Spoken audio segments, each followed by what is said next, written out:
hello. Yeah, hello. How are you? Welcome to my YouTube channel. I'm Lizz. Please, if you're new here, subscribe, like, comment in the comment section, share this video so that you support the work I'm doing. I appreciate those who have subscribed, but please share and let me know what you think about the things I do. I'm happy to be here. I'm really happy. Today has been a good day. Yeah, so I want to talk about something. Hi Liz. Hi. Yeah, so my question is, I have this amazing guy who I know likes me, and he has informed me that he likes me. I like him too, but he wants to start assuming that we are dating without popping the question of will you be my girlfriend. And I feel like I am at a point where I want that commitment with a question. So how do I get him to ask me without necessarily seeming pushy? Okay, that's two-way.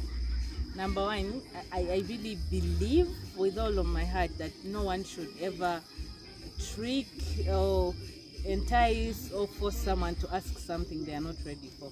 By the time someone is not asking you, then there's a reason, and unless that reason is satisfied, it's not enough for you to push him into asking or giving him ultimatums, etc. But the only thing you can do that I think is okay is maybe letting him know what you expect. As he's assuming and all these things, you can do these things step by step. Maybe you're moving out with him and then he introduces you to someone as, this is my chick, this is my babe, this is my girlfriend. So that can be like a conversation starter. You have a conversation with him and tell him, you know what, we are nothing. We are nothing. You've never committed, you've never asked me. For me to date a guy, I expect A, B, C, D. You get? So he's assuming because he doesn't know what you expect. You need to put out your expectation so that he comes in and fulfills that expectation. I don't know if that makes sense. He doesn't know what you expect. That's why he's not doing it. So make it very clear, but leave it up to him. And if he doesn't pop the question, he's lost. Okay, the next question is, hi Liz. Hi. I have this amazing guy that I've been dating for quite some time, and he always expects me to pay on debt. He will actually call me that, babe, I want some money. I'd never ask for any money, but I feel like I am being financially strained. What should I do? Asking for help financially is okay. I think everyone once in a while needs help, but if it's always, then that's a point of concern. If every single time you're going out with him, he's asking for you to pay, yet he's the one who has initiated the debt, and you see no efforts whatsoever to maybe go for cheaper dates or non-paid dates or something, you're not seeing any effort, you're just seeing a drain and a continuous habit. So it's either you choose to settle in a relationship where you're comfortable to do that, where you financially provide with no expectations whatsoever, or you actually express this fear. If he's a good guy and everything else checks out, express your fear to him so that he gets to know that actually sometimes you want him to carry the weight, even if he's unable, which is understandable. We are all in constraints because of what's happening. But if he's really unable, let him show effort by at least creating debts that are cost-free, not to entirely put the burden on you, because that's unrealistic and not fair. If anything, someone without money should know better. Okay. So that's a conversation you need to have seriously and soon. Okay, the very last question. Okay. Hi Liz. Hi.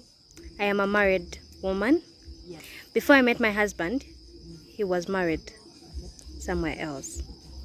He divorced his wife to be with me, but he has now gone back and had a child with his wife. What should I do? He was married, divorced, Married me, so he married the second time, and now he went back and had a child. So what's your question? What should I do? About Should what, I the leave child, him? about the marriage? Okay. Should I divorce him? Does he love me? What should I do? That's very tricky, eh? Very tricky. Number one, was that, under what circumstances did he go back? Was it like, what has he talked about that? Have you heard it in rumors, or do you have proof? If you have proof and you're certain 100%, you have a conversation with him and see the reasons he gives you.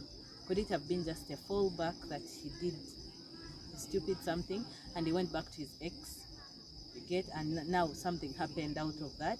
Or could it have been intentional because he knew he could take it? Or was he lacking something in the marriage that he's in right now? What is happening? But now also you need to think deep down in your heart, what do you really want to do? In your heart of hearts, is that a deal breaker for you, for him to sleep with his ex? Is it something you can take? Okay, can you move past this? Do you see yourself moving past this? Then you start the process of recovery, which begins with forgiveness anyway. If it was genuinely a mistake that he did it and he's remorseful and he had a child, then that's a situation you can forgive and actually begin to move past it. But if you know it was a deal breaker for you, because I know for some people cheating can be a deal breaker for one and it's not for another. Robbery can be a deal breaker for one and it's not for another. So depending on you as a person, is that a deal breaker for you that he slept with his ex? If it is, then you need to start brainstorming of how best you can let it go and the cost that is in letting it go. For instance, the children you've had with him, how are they going to be impacted by your decision of leaving him? If you're leaving him, how best can you leave him without damaging anything in your life, in his life, and in your children's life? So these are things you need to think through before you actually act. If you're going to stay, how are you going to stay and trust him again and love him again without being bitter and resentful every single day? So please think about it entirely and look deep inside you, beyond the hurt and the pain. Look inside and see what is it that you really, really want to do. I cannot tell you divorce him. I cannot tell you stay. The answer is in your heart. You're the one who knows, should you stay or should you leave? But either way, you need to see the opportunity cost, or weigh between and see, what will it cost me and what will I gain? Is what it will cost me enough for the gain, or the other way around? And then you make a decision that's healthy for you. Because there's no point in staying in a marriage where you're unhappy, and there's no point in leaving a marriage and beginning unhappiness. So think deeply and understand, and please pray. Most of these things you don't have the strength as a human. You need to pray that God gives you the strength, the ability to forgive such things. Whether you're moving on or staying in the marriage, you need to pray for forgiveness, that you move on, so that when you're starting a new life, you're starting it in forgiveness and in a healthy way. I'm sorry about what happened, but at the end of the day, now something has already been done. It cannot be changed. Whether you quarrel, you be hurt, you break things, you hurt him more than you think you want to hurt him, it does not change what he did. You only just have to look at this moment. This is the fact. How can we move forward? Am I leaving? Am I staying? If I'm leaving, how? If I'm staying, how? That's the best advice I can give you. Thank you so much, Liz. You're welcome. Thank you.